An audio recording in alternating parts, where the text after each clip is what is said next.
at the time of me seeing this, man, it's like a little bit after 8 a.m. Central Standard Time. And I see some news, and this is big news.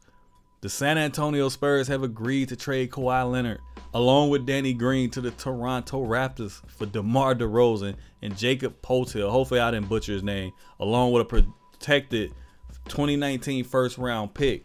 Now this protected first round pick is going to be like a 1 through 20 pick. And after that, after one season, it becomes 2 second-round picks. Now, before I even go any further, I know a lot of people like to ask this question anytime a trade happens. Who won this trade? Who got the better of this trade?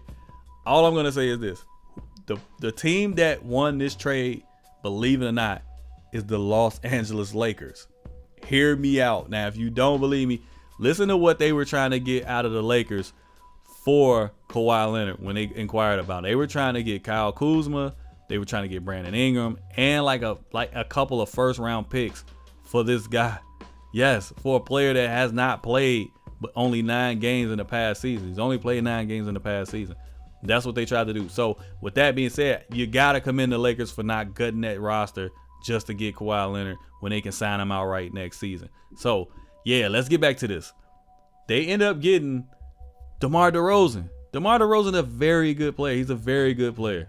And DeMar DeRozan is no scrub by any means whatsoever. Let me clear that up right there.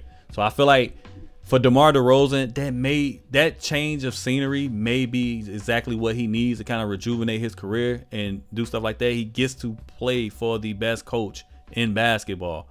Although that franchise starting to seem a little bit in turmoil right now with Tony Parker gone, Kawhi just got traded. Manu's probably going to retire. He's 41, so yes, it's time for him to do that. And let's just be real, y'all. That dynamic, that whole Toronto thing, that Toronto team, it wasn't working. It just was not working. I feel like this is the part where he's in the prime of his career. He can go out here, ball out, do his thing, play for the best coach in the league.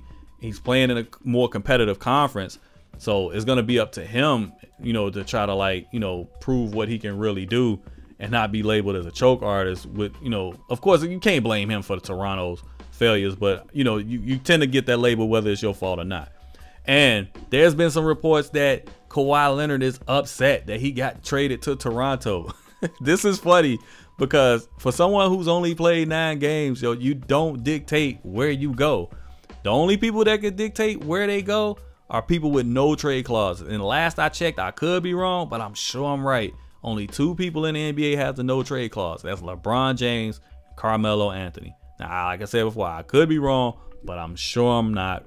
But that's how that goes. If you don't have a no trade clause and you keep demanding these trades via other people and you can't come out and say it yourself, then yes, they're going to eventually trade you and going to try to get something for you. So that's just the way that stuff goes. He's not going to be happy there. I know Lakers fans wanted him to come to LA. All I'm saying is the Spurs were not going to appease him and trade him to LA. And they said, if we're going to do it, LA is going to give up a lot to get you. And they weren't willing to do that. And for that, I commend them. They did not do what the New York Knicks did, which was gut their young core in order to get a player when they got Carmelo Anthony years back. And they're still paying for that to this day. So I commend them for not doing that. The Lakers, that is.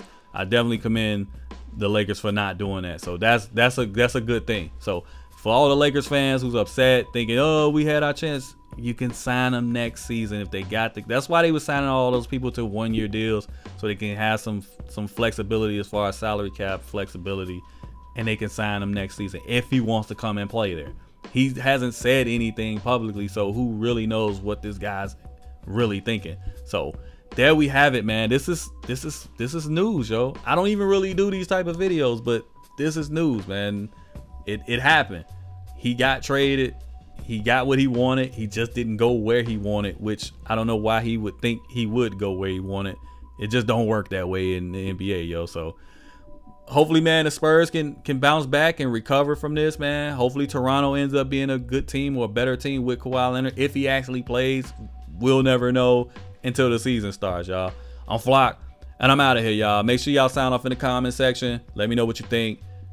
Was it a good deal? Was it a bad deal? You happy about it? You don't care about it? Whatever, yo. I'm out. Peace.